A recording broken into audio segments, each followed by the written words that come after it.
Hey everybody, and welcome back. This is Mr. Korb. This is my next set of videos on Google Classroom. This is Google's version of their CMS, or Classroom Management System. They wanted to compete with Edmodo and Schoology, so they came up with their own version. Now they continue to keep editing and adding different features that are pretty great. And if your school uses one-to-one or one-to-world with Chromebooks, this is a must because this is very easy, it's very intuitive, it's very comparable to Edmodo and Schoology in certain aspects. And in another video I may end up comparing the three and showing you which one's best, maybe which one's best for you, maybe different than what's best for me. So I use Google Classroom right now, and let me give you a tour. This is the introductory video. So in later videos, I'll show you how to create a class, how to add assignments, and so on. Let me just give you a brief tour. So if you check out Google Classroom, again, this is a Google Apps for Educators. So you must have a registered partnership with Google in order to use it. So you can't just have a regular Gmail account. It doesn't work. You won't be able to use it. So it's for education. It's for educational purposes. And that's what they want to keep it to. So if you want to check with your tech director to see if you have this capability, or if you know that you have a school account that is Google, then you can have access to Google Classroom. Your students will need a Google account to sign in as well. So I will show you all the ins and outs here as we go. So this is your main page. These are the classes that I've set up. Up here in the top, you can click to join a class. You can create a class. So this would be pretty beneficial too if you want to do some professional development. And collaborate with other teachers. You can create your own teacher class as well. I can show you how to do that in a later video as well. But you can create a class for your students to get into. You can also join classes from here. Up here is just your profile. This is your Google account. You have to have that account to log in. Can't use any other account. Okay, over here on the side, this is your classroom main homepage. You can see archive classes. So any classes that you've had in the past that you don't want to show anymore or don't want to connect with your students, say that it was last year's or last semester's, they go in this folder. You can archive your classes. An assignments tab brings up all the classes and what assignments are due for those classes. I head back here and open up a class. So let's just head into Block 3 Geometry A. Okay, so underneath you'll see a bunch of comments, activities, and so on.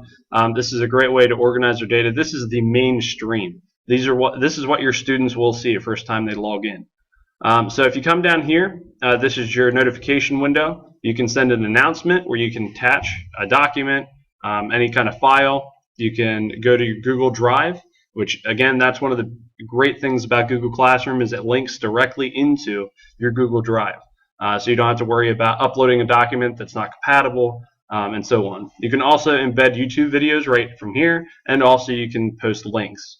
Another tab that's down here is assignment. Now this is a big one if you want to start assigning different projects or different assignments for your students to complete online. You title the assignment, you give a description, and then you can give a due date and add a time. So once that time passes, they can't submit their project anymore. Again, I'll show you in a later video how to actually enter in an assignment and how to post it to your students and what it looks like from their end as well. Okay, you can also post to multiple classes at once from your window here. Along the left-hand side, you'll see